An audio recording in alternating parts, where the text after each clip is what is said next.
여러분 안녕하세요. 송영선입니다. 6월 24일 송영선 TV 시작하겠습니다. 뉴욕 현지 시간으로 6월 24일 맨하탄에 있는 타임스퀘어 전광판에 이영돈 PD와 전한길 강사가 국내에서 제작한 부정선거 관련 영화 부정선거 신의 작품인가 하는 영화. 이 영화는 지난 5월 21일 한국에서 방영된 적이 있습니다. 이 영화의 홍보 영상 2분짜리를 타임스퀘어 전광판에 방영했습니다. 타임스퀘어에 이런 홍보 영상을 올릴 수 있게 된 것은 뉴욕 현지 한인 청년들이 주도했고, 또한 미국 내 한인 후원자들이 자금을 지원함으로써 가능했습니다. 공식적으로 미 의회나 워싱턴 혹은 워싱턴 DC에 있는 싱크탱크가 직접 지원을 하거나 개입한 근거는 없는 것으로 보입니다. 연이어 6월 26일 미국 내셔널 프레스 클럽에서는 인터내셔널 일렉션 모니터링 팀이라고 해서 이 국제 선거 감시단들이 지난 5월 25일에서 6월 5일까지 한국 선거 현장에 직접 와서 그 선거 과정 전체에 걸쳐서 초기 선거 결과를 조사한 내용과 그리고 이 기간 동안 받은 제보 내용을 기반으로 해서 보고서를 만든 것을 발표합니다. 이들이 보고서 발표하는 것을 워싱턴 타임스가 이건 미국뿐만 아니라 국제사회에도 특히 민주주의 국가라면 반드시 알아야 될 내용이라고 생각해서 워싱턴 타임스가 이것을 기사로 만들어서 전 세계로 지금 보내고 있는 상황입니다. 지난 5월 25일에서 6월 5일간 열흘간에 걸쳐서 한국에 머물면서 직접 사전선거 현장도 가보고 본선거 현장에서 가서도 조사를 하고, 그리고 그 과정에서 참관단으로부터의 많은 제보 같은 것을 받은 것을 기반으로 해서 보고서를 작성하는 것에 직접 관여한 사람은 5사람입니다. 모스탄 대사, 그리고 존 밀스 대령. 이 존 밀스 대령은 사실은 실질적으로 스티브 배런, 트럼프의 전략가인 마가라는 Make Again Great America라는 캐치프레이즈를 만들어낸 이 전략가의 핵심 브레인 역할을, 이 전략팀의 핵심 브레인 역할을 한 정확하게 마가라는 이 캐치프레이즈를 만들어낸 사람이 바로 존 밀스입니다. 존 밀스 예비역 대령, 그리고 브래들리 세이어 교수, 그랜트 뉴섬 역시 해병대 예비역 대령, 그리고 한국에 널리 알려진 고든 창. 이 5사람이 나서서 내셔널 프레스 클럽에서 이 내셔널 프레스 클럽 쟁거룸에서 26일 11시에서 1시까지 2시간에 걸쳐서 발표를 가질 겁니다. 그들이 발표하고자 하는 내용의 핵심은 사실 상당 부분 이미 전한길과 이영돈 PD가 만든 부정선거 신의 작품인가라는 내용 속에 들어있는 내용도 상당히 중복이 됩니다. 이 이영돈 PD와 전한길 강사가 만든 이 영화의 골자를 보면 데이터가 상당히 맞지 않다. 이 데이터가 맞지 않다라는 것은 대수의 법칙에 따르자면, 이 대수라는 거 큰 대자입니다. 큰 수의 법칙이 따르자면은 이 샘플이 많을수록 실질적으로 샘플 수가 크면 클수록 실질적으로 그게 더 구체적이고 정확도가 높다라는 겁니다. 그러면 비유를 하자면 사전투표에 참가한 수보다 본투표에 참가한 숫자가 훨씬 더 많습니다. 그러니까 사전투표에서 나타나는 성향이 더 샘플이 커진 본투표에서도 그 성향이 거의 비슷하게 나타나는 것이 대수의 법칙입니다. 그런데 우리 사전투표에서는 김문수 후보가 실질적으로 573만 표를 지는 거로 되어 있지만 본투표에서는 291만 표를 이긴다는 말도 안 되는, 다시 말하면 사전투표 표본 숫자가 더 적은 데서 김문수 후보가 573만 표를 졌다면 본투표에서는 거의 700만 표 이상을 져야 되는데, 그 반대로 본투표에서는 김문수가 291만 표를 더 이겼다라는 게 이게 대수의 법칙에 맞지 않다. 이 데이터의 이상치.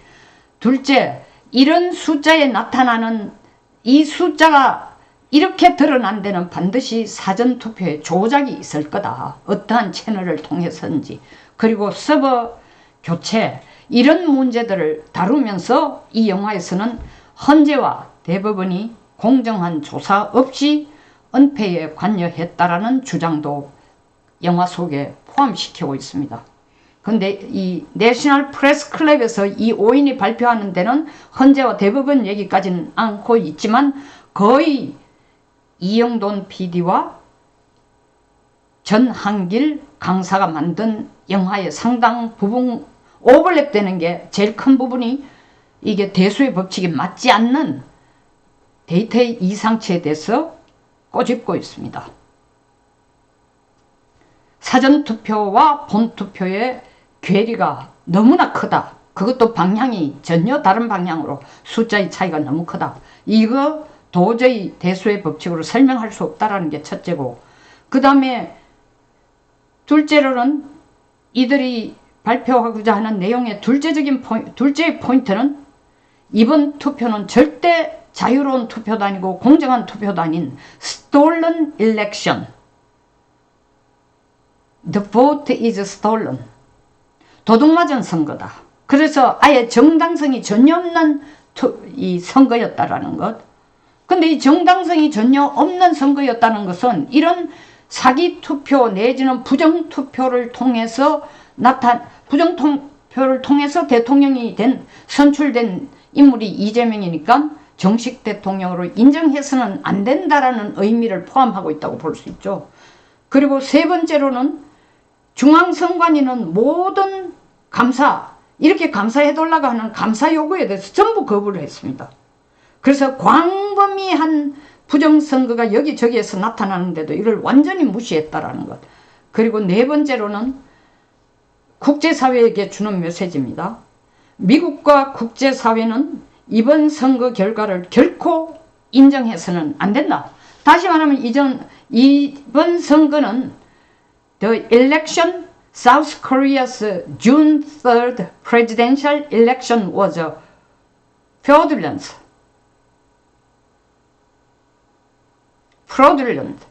fraudulent라는 거, fraud라는 것은 사기라는 것입니다. 사기. 완전히 사기라는 거죠. 부정투표라는 겁니다. 부정투표로 대통령 당선된 사람을 국제사회가 인정해줘서는 안 된다라는 메시지를 강력하게 깔고 있습니다. 그리고 이들이 주장하는 바는 중국, 특히 고든창이 이 부분을 계속 강조하고 있습니다. 중앙선관위는 중국과 손을 잡고 일당 체제를 만들기 위해서 애를 쓰고 있다.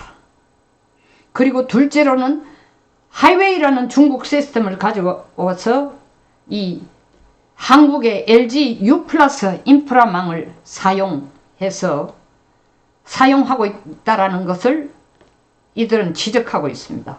이것은 그들이 그냥 근거 없이 얘기한 게 아니고 2023년 윤석열 정권 때에 국정원을 통해서 조사를 시킨 결과 지금 선관위에서 쓰고 있는 시스템 자체가 외부 조작과 간섭에 극도로 취약한 구조다. 왜? 이것이 하이웨이 시스템을 쓰고 한국 사전 LG U 플러스 인프라망을 이용해서 사용하고 이 두 개의 연계성을 볼 때는 밖에서도 충분히 조작할 수 있다는 겁니다. 그리고 한국이 만든 AWEB Association of World Election Body라는 것은 이게 사실은 한국이 주도하는 부정선거 시스템을 자기들이 만들어가 이라크나 콩고에 수출, 키르기스탄도 수출을 해서 부정 조작한 알고리즘이 이미 있다라는 겁니다. 자, 이들이 왜 이런 문제를 들고 나오는 거다? 가장 중요한 문제는 한국이 중국 공산당에 의해서 엄청나게 잠식되고 있는데 특히 그게 부정선거라는 시스템을 통해서 가장 극명하게 드러난다. 이것은 중국 공산당이 저지르고 있는 일이 한국에서만이 아니라 심지어 강크게 미국에서도 감히 이런 짓을 했다라고 지금 주장을 하고 있습니다. 그 주장이 어디에서 드러났냐 하면 이번에 새로 6월달에 트럼프에 의해서 FBI 국장으로 지명된 캐시 파텔이 중국 공산당이 미국의 민주선거에도 개입을 한 증거가 있다. 그걸 어디서 찾아냈냐? 2020년 9월에 작성된 내용이 비밀로 봉인되어 있었는데 이 기밀을 해제해서 풀어보니까 실질적으로 중국인 2020년 수천 개의 중국인에게 수천 명의 중국인에게 가짜 운전면허증을 만들어서 이것을 거기에서 사전투표 대신에 우편투표죠. 우편투표에 쓰려고 한 흔적들이 보인다. 그런데 한국에서는 우편투표가 아니고 사전투표에서 더 미국보다 정교하게 이런 시스템을 사전투표에 적용시켜서 쓰고 있는 근거가 보인다. 캐시 파텔은 한국 선거에서 중국 공산당이 직접 개입해서 이번 한국 대선에 이런 시스템이 직접 적용되었다는 용어를 쓰지는 않았지만 2020년 9월달 봉인된 기밀이 2025년 6월 FBI 국장이 된 후에 최근 그것을 봉인을 해제해서 열어보니까 중국 공산당이 하는 짓이 2020년 미국의 민주당과 중국 공산당이 손을 잡고 부정투표를 통해서 바이든을 대통령으로 만드는데 썼던 수법과 거의 유사한 수법이 한국에서도 적용될 가능성이 있다는 것을 이 국제선거조사단들이 연계를 시켜서 지금 문제를 만들고 있습니다.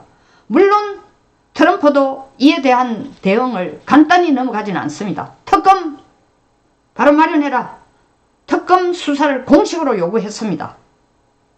그리고 트럼프도 중국에 의한 부정선거 위협이라고 그 프레임을 아주 강조를 했습니다. 자, 미국 내에서도 이 수사가 특검에 의해서 특검이 임명이 되고 본격적으로 수사가 된다면은 정말 이것은 엄청난 미국 정치권에 적잖은 파장을 일으킬 것으로 보입니다. 일단 미국에서는 워싱턴 DC 백악관에서도 중국 공산당이 민주주의 국가에 가장 민주주의의 꽃이라고 할 수 있는 선거에 직접 개입을 해서 민주주의를 파괴하는 데에 직접적인 역할을 하고 있는 것이 2020년 미국 대선에서뿐만 아니라 어떻게 보면 한국은 그보다 훨씬 전 뿌리에서부터 중국 공산당이 한국 선거에 부정선거에 개입하고 있다는 것을 연계시켜서 확인해 보고 싶어 하는 것입니다. 자, 일단 개표된 이후에 상식적으로 대수의 법칙이 뭔지 아는 사람은 다 들고 일어나고 있어요. 그런데 처음부터 끝까지 여기에 대해서 입을 다물고 있는 사람들이 누구다? 국힘이에요. 심지어 국힘은 권성동, 권영세는 앞장서서 하는 얘기가 부정선거는 미신이다. 부정선거는 음모론이다. 심지어 김문수 후보에게까지 후보로 출마해서 본격적인 대선 선거운동을 하기 직전에 그들과 노예 계약서를 요구를 했습니다. 선거 결과에 대해서는 어떠한 이의도 제기하지 않고 승복하겠다. 그러니까 부정선거니 뭐니 있었다라는 걸 따지거나 그런 말조차도 끄집어낼지조차도 말라라는 겁니다.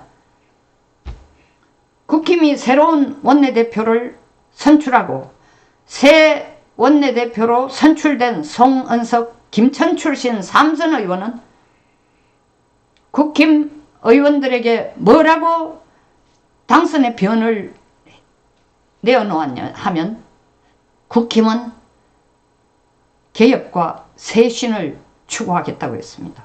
국힘이 정말 개혁을 원한다면 이렇게 미국까지 나서서 상황과 사실과 진실을 파헤쳐보고자 하는 부정선거에 대해서 최소한 이영돈 PD가 만든 유튜버 어떻게 이게 부정선거가 작동이 되는가, 사전선거를 통해서 부정선거가 작동되는가, 그리고 전한길과 이영돈이 함께 만든 부정선거 신의 작품인가 하는 영화를 보든지 아니면 그걸 가져와서 국힘에서 이게 사실인지 아닌지 우리가 한 파악이라도 해보자라는 노력이 있어야 되지만 전 국민들이 도처에서 일어나고 있음에도 불구하고 심지어 국민들이 시니컬하게 김문수 대선 후보에게 김성복이라는 불명예스러운 이름까지 별명까지 갖다 붙여줬습니다. 김성복? 나는 공산당이 싫어요 하는 이성복의 이름을 따와서 어떻게 선거 결과가 나오자마자 한번 따져보지도 않고 바로 선곡을 한다 해서 김성복이라는 불명예스러운 그런 별명까지 붙여놓고 있는데도 국힘은 여기에 대해서 손톱만큼의 관심도 이 내용의 진실을 파헤쳐보고자 하는 의도도 결의도 없습니다. 지금 이재명 정권에 대항할 수 있는 것은 딱 하나입니다. 국힘이 얼마나 국민을 지키고 국가를 지킬 수 있는 바른 마음을 가지고 그들이 약속한 것처럼 개혁과 쇄신을 할 준비와 결의가 있느냐입니다.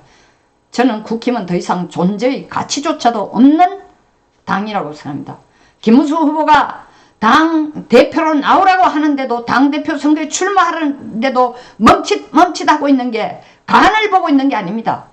본인이 말한 것처럼 쓰레기 속에 들어가고 싶지 않다. 그 쓰레기라는 게 무슨 뜻이냐? 개혁과 쇄신에 대한 의지도 결의도 용기조차도 없는 당이기 때문에 가서 본인이 온몸을 던져서 뛰어봐도 대선에서 그가 경험한 것과 똑같이 그 결과는 시들어가는 부패한 썩어가는 쓰레기 더미 위에 던져진 썩은 꽃 한 송이에 불과할 것이라고 본인이 알기 때문에 망설이고 있는 겁니다. 국민의힘 여러분, 여러분들이 입으로만 쇄신 개혁 아니라 가장 가까운 쇄신 개혁 한번 보십시오. 이재명 임기 내에 전작권 환수한답니다. 정상적인 군생활 훈련 한번 제대로 받지 않은 방위를 국방부 장관을 만들고 있습니다. 여기에 여러분들이 나라를 지키기 위해서 해야 될 가장 첫 번째 일이 뭐냐? 이번 선거 자체가 제대로 됐느냐? 다시 말하면 선거는 열심히 뛰었지만 이번 투표가 제대로 되었는지 아닌지부터 여러분들이 앞장서서 따져야 됩니다. 그리고 국민들에게 그 결기와 의지를 보여주는 것이 여러분들이 국민들에게 약속한 개혁과 쇄신의 첫 발걸음입니다. 송영선TV였습니다. 끝까지 시청해 주셔서 감사합니다.